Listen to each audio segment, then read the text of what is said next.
दुनिया के सबसे मशहूर अपहरण मामलों में से एक हाई प्रोफाइल परिवार, फिरौती की रहस्यमयी नोट्स और एक ऐसी त्रासदी जिसने पूरे अमेरिका को हिलाकर रख दिया। चार्ल्स लिंडबर्ग के मासूम बेटे के अपहरण में ये कहानी जितनी दिलचस्प है उतनी ही दर्दनाक भी है। क्या सच में कातिल पकड़ा गया था? यह मामला अब भी अनसुलझा है। तो नमस्कार दोस्तों, स्वागत है मेरे नए वीडियो में। मेरा नाम है संतोष और आप देख रहे क्राइम डिटेल विद संतोष। तो कई लोगों को लिंडबर्ग के बारे में पता नहीं होगा, तो पहले चलिए हम जानते हैं चार्ल्स लिंडबर्ग कौन थे। चार्ल्स लिंडबर्ग एक प्रसिद्ध एविएटर थे। 1927 में वे अटलांटिक महासागर के पार सफलतापूर्वक हवाई जहाज उड़ाने वाले पहले व्यक्ति थे। तो अब हम जानते हैं लिंडबर्ग के 20 महीने के बेटे चार्ल्स ऑगस्टस लिंडबर्ग जूनियर के अपहरण के बारे में। लिंडबर्ग जूनियर का अपहरण 1 मार्च 1932 को रात करीब 9 बजे न्यू जर्सी के होपवेल के पास लिंडबर्ग के घर की दूसरी मंजिल पर स्थित नर्सरी से किया गया था। बच्चे की अनुपस्थिति का पता करीब 10 बजे रात को बच्चे की नर्स बेटी गो को होता है, जो कि बच्चे की प्राइवेट नर्स थी। उसके बाद इसकी सूचना बच्चे के माता पिता को दी जाती है, जो उस समय घर पर ही थे। फिर परिसर की तुरंत तलाशी की जाती है और नर्सरी की खिड़की पर $50,000 की फिरौती की मांग वाला नोट मिलता है। फिर इन सब की सूचना न्यू जर्सी स्टेट पुलिस को दी जाती है, जिसने जांच का प्रभार संभाला। अपहरण स्थल पर तलाशी के दौरान नर्सरी के फर्श पर मिट्टी के निशान पाए जाते हैं और खिड़की के नीचे पैरों के निशान पाए जाते हैं, जिन्हें मापना असंभव था। खिड़की तक पहुंचने के लिए 2 सीढ़ियों को जोड़कर किया गया था, जिसमें एक हिस्सा टूटा हुआ जो चढ़ने या उतरने के समय टूटा था। अपहरणकर्ताओं से संपर्क करने के प्रयासों में विभिन्न अंडरवर्ल्ड पात्रों से निपटा गया और कई सुराग आगे भी बढ़े फिर समाप्त हो गए। 6 मार्च 1932 लिंडबर्ग को दूसरा फिरौती नोट मिलता है, जिसमें फिरौती के मांग बढ़ाकर $70,000 कर दी गई थी। प्रक्रिया के विभिन्न सिद्धांतों और नीतियों पर चर्चा की गई। लिंडबर्ग के वकील कर्नल हेनरी ने निजी जांचकर्ताओं को भी नियुक्त किया था, लेकिन 2 दिन के बाद 8 मार्च को लिंडबर्ग के वकील को तीसरा फिरौती नोट मिलता है, जिसमें लिखा होता है, अगर हमारा फिरौती स्वीकार है लिंडबर्ग को तो उसे एक समाचार में प्रकाशित करना होगा। लिंडबर्ग अतिरिक्त $1,000 की फिरौती देने का प्रस्ताव समाचार में प्रकाशित करता है। जिन्होंने समाचार प्रकाशित किया था डॉक्टर जॉन एफ कॉन्डन, उनको अगले ही दिन चौथा फिरौती नोट मिलता है, जिसमें संकेत दिया गया था कि 10 मार्च 1932 के आसपास $70,000 नगद मिले और उन्होंने तुरंत ही अखबार के कॉलम के जरिए भुगतान के लिए बातचीत शुरू कर दी, जिसका कोड नाम जाफसी था। फिर 12 मार्च को कॉन्डन को 5वां फिरौती नोट मिलता है, जो एक टैक्सी चालक जोसेफ पैरोन द्वारा दिया गया था, जिसे यह एक अज्ञात अजनबी से मिला था। उस नोट में था कि एक और नोट एक खाली स्टैंड पर एक पत्थर के नीचे मिलेगा, जो एक बाहरी सबवे स्टेशन से 100 फीट दूर था। छठा नोट कॉन्डन को मिला, जैसे संकेत में कहा गया था। उस नोट के हिसाब से वह एक कब्रिस्तान में मिलेंगे, जिसने खुद को जॉन कहा था। मिलने के बाद उन्होंने फिरौती की रकम के भुगतान पर चर्चा की। डॉक्टर कॉन्डन को 16 मार्च को पहचान के तौर पर एक बच्चे का स्लीपिंग सूट और 7वां फिरौती नोट मिला। बच्चे के सूट को लिंडबर्ग को सौंप दिया गया। 21 मार्च कॉन्डन को फिर से 8वां फिरौती नोट मिलता है, जिसमें पूरी तरह से अनुपालन पर जोर दिया गया था और सलाह दी गई थी कि अपहरण की योजना 1 साल से बनाई जा रही थी। फिर 30 मार्च को कॉन्डन को 9वां फिरौती नोट मिलता है, जिसमें मांग को बढ़ाकर $1,00,000 करने की धमकी दी गई थी। फिर 1 अप्रैल 1932 को कॉन्डन को मिले 10वें नोट में उन्हें अगली रात पैसे तैयार रखने का निर्देश दिया गया, जिसके जवाब में कॉन्डन ने प्रेस में एक विज्ञापन दिया। इतने सारे फिरौती नोट तो मिल रहे थे, लेकिन बच्चा सुरक्षित है या नहीं है, इसका जानकारी अभी तक लिंडबर्ग को नहीं मिला था। फिर 2 अप्रैल 1932 को 11वां फिरौती नोट मिलता है और किसको मिलता है? फिर से कॉन्डन को ही मिलता है, जो कि विज्ञापन छापने वाले थे। और फिर से उनको एक अज्ञात टैक्सी ड्राइवर ने दिया था, जिसने कहा था कि उसे यह अज्ञात व्यक्ति से मिला है। 11वें नोट के हिसाब से कॉन्डन को 3225 ईस्ट रेमोट एवेन्यू ब्रॉक्स न्यूयॉर्क में एक ग्रीन हाउस के सामने एक पत्थर के नीचे 12वां फिरौती नोट मिला। उस नोट के दिए गए निर्देश का पालन करते हुए कॉन्डन फिर उस व्यक्ति से मिलता है, जिसे वह जॉन मानता था। वो उससे मिलने इसलिए जाता है ताकि मांग को घटाकर $50,000 कर दिया जाए, और वह राशि उसको दी भी जाती है। और उनके बीच यह डील होती है कि मार्था वाइनार्ड के पास नेली नामक नाव पर पाया जा सकता है। इसके बाद अजनबी पार्क के जंगल में चला जाता है। उसके अगले दिन उसी जंगल में बच्चे की खोज की जाती है, जो असफल होती है। 12 मई 1932 एक बच्चे का शव मिलता है, जो आंशिक रूप से दफना हुआ और पूरी तरह सड़ चुका था। लीडबर्ग के घर से लगभग 4.5 मील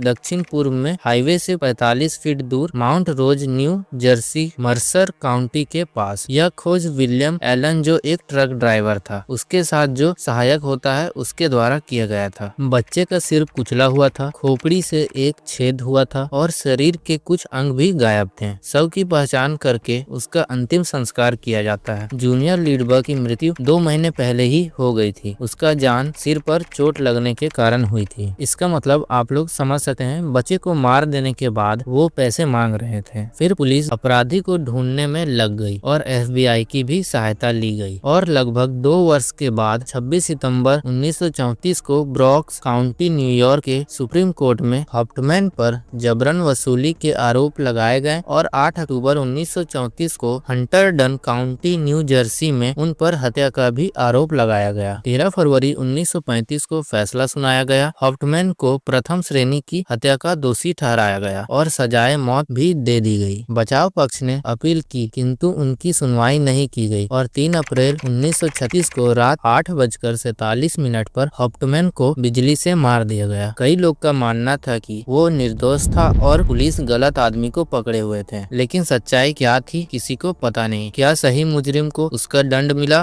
या फिर कहीं और दूसरे कोई को उसका अंजाम भुगतना पड़ा, ये सब उनके ही साथ खत्म हो गई। तो इसी के साथ कहानी भी समाप्त होती है। मैं आशा करता हूँ कि आपको वीडियो पसंद आई होगी। अगर चैनल को अभी तक आप लोगों ने सब्सक्राइब नहीं किया तो सब्सक्राइब कर लेना, क्योंकि इस तरह के इन्फॉर्मेटिव और क्राइम स्टोरीज में आप लोग के लिए लाता रहूंगा, जो कि एकदम रियल होने वाला है। तो बस इसीलिए आप लोग चैनल को सब्सक्राइब कर लो और बेल आइकन ऑल पे सेट कर लेना और वीडियो को लाइक तो कर ही दोगे आप लोग, मुझे पता है, कर देना यार। मुझे पता है मैं थोड़ा अभी छोटा क्रिएटर हूँ, तो आप लोग को सपोर्ट करने में थोड़ा अच्छा नहीं लगेगा, मुझे पता है, क्योंकि आप लोग बड़े ही लोग को सपोर्ट करते हो। हमें भी थोड़ा मौका दो और देखो हम क्या कर सकते हैं। तो चलो आज की वीडियो में बस इतना ही। अब हम मिलते हैं अपने नेक्स्ट वीडियो में, तब तक के लिए बाय बाय, जय हिंद, जय भारत।